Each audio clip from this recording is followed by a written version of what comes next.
What's going on, guys? Got the trailer hooked up. You know what that means? Going to pick up another truck.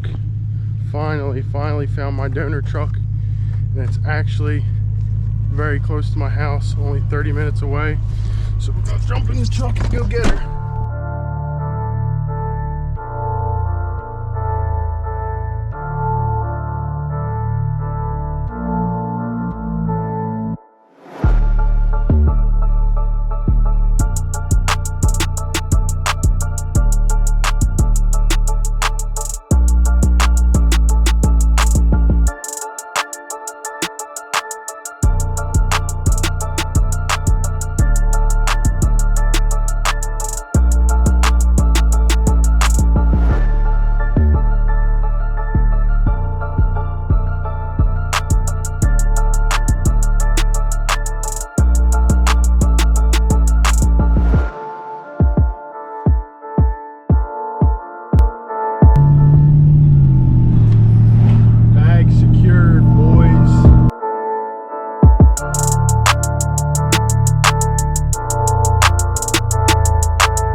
As you can see, we got the truck back to the house. The frame and body are in pretty rough shape, but I only bought this thing for parts, mainly the engine and the wiring harness and whatnot.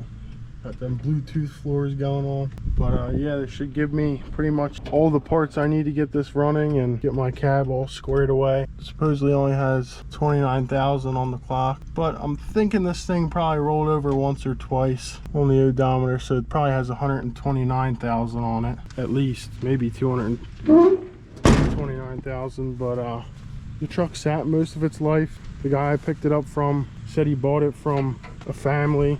The original owner passed away in a fire, and the truck was actually sitting right next to the house, and that's why all the paint's all burned off of it. But luckily the whole truck didn't catch on fire or anything like that. But yeah, I'm probably going to be parting the rest of it out once I get the motor running and whatnot, sell these wheels, recoup some of my money. But yeah, this is a pretty good buy for how close it was. I didn't really have to travel too far. It was only 30 minutes away, but big time 20R. Whole reason I bought this shitter. Better run, and it better run good, damn it.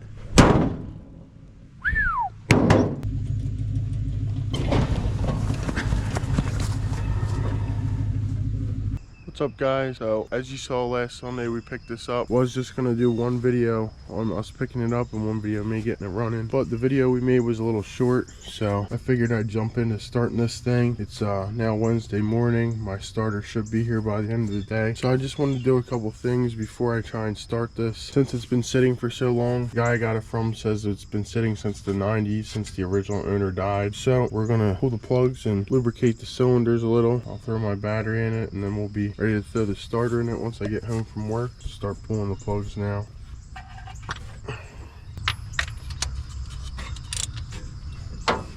Wrong size, motherfucker. This is my little bottle setup. Should have made the piece a little longer.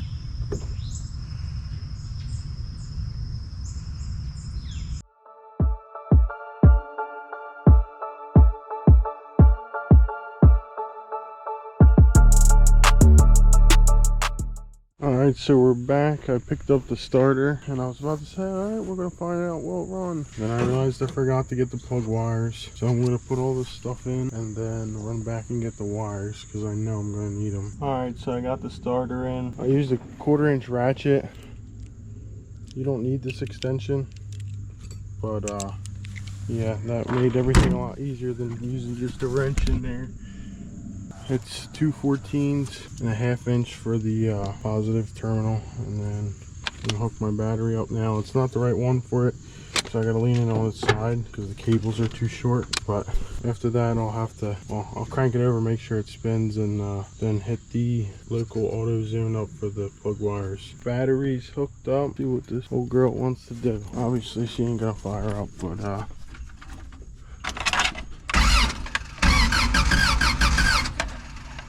is a good sign. Go get them plug wires, I guess. Of course, it's starting to drizzle, but I don't care. This thing's getting started today. Probably gonna have to mess with the timing because the guy swapped distributors because the old one was junk. Apparently, it's laying on the passenger seat. So hopefully the carb's clean. It looks fairly decent in there, but obviously I'm gonna have to unhook the old fuel line. I probably shouldn't even have cranked it without doing that first. I don't need any shit gas going into the carb, but thing's probably empty anyway.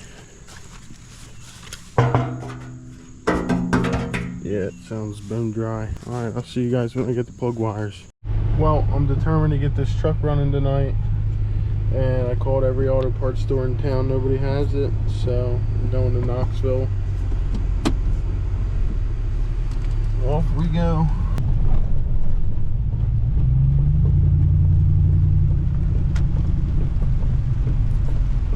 Alright, I'm gonna get these plug wires in. It didn't stop raining, but it's just drizzling now, so I'll deal with it.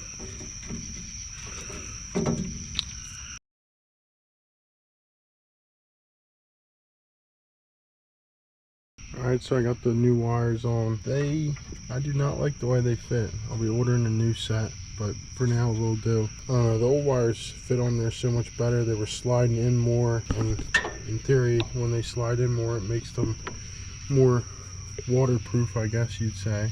But yeah, even sliding on the spark plugs, it just doesn't feel as nice as the old stuff. So it's all that new junk, universal junk. But yeah, I'll grab the starter fluid, hit the carb with a couple shots, and see what she does.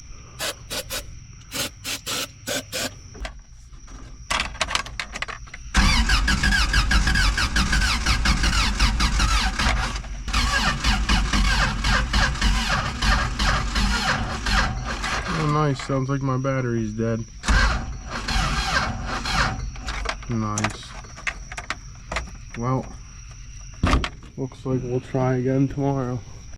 Alright, we're back again with a charged battery this time. I'm not very confident that it's going to start because of the fact that the guy messed with the distributor. It didn't even pop over once yesterday, so I'm not too sure. But we'll throw the battery in it, give it a quick try. If not, I'm going to check the timing. That'll require pulling the cap off the distributor and rotating the crank to 0 degrees, crank pulley down there, and then pulling your valve cover to check the rocker arms. Keep going.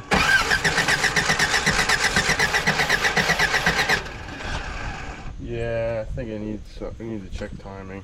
Alright, so I got my pulley down there on 0. Probably can't see that.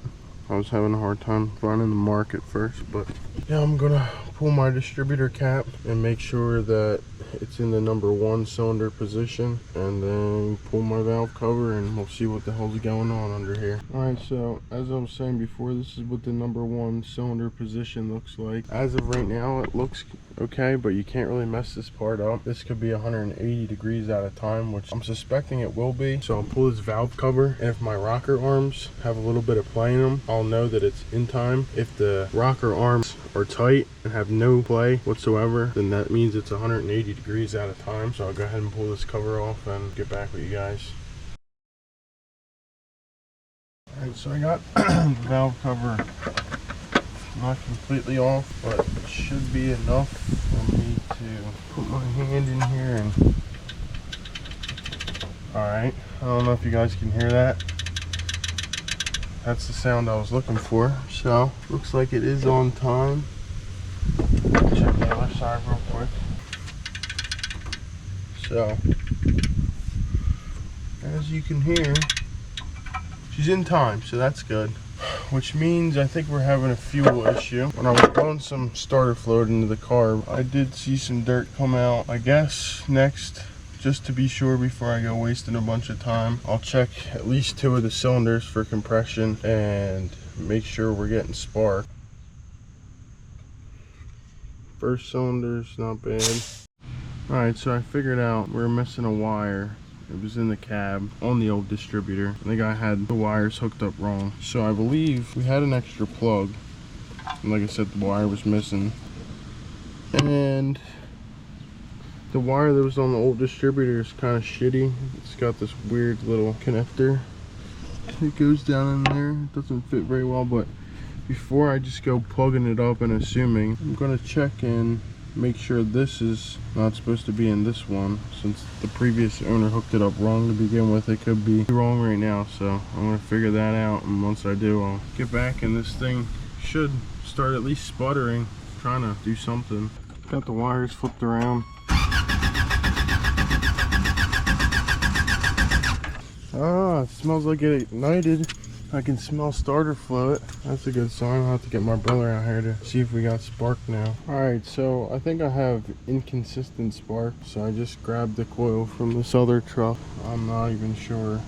It says Toyota on it, but it's a weird looking one. I thought it was aftermarket, but after seeing the Toyota, all the plugs were spliced together and chopped up. So I just put some connectors on it for now. Alright, so I forgot to hook my little ground up. So I took the old coil out that the old owner supposedly replaced. I guess it's bad because I just heard her pop over off camera. So, I'm a little hype.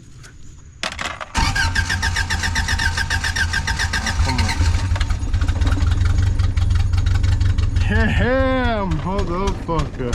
Let's go, baby. Alright, you heard it here. She runs.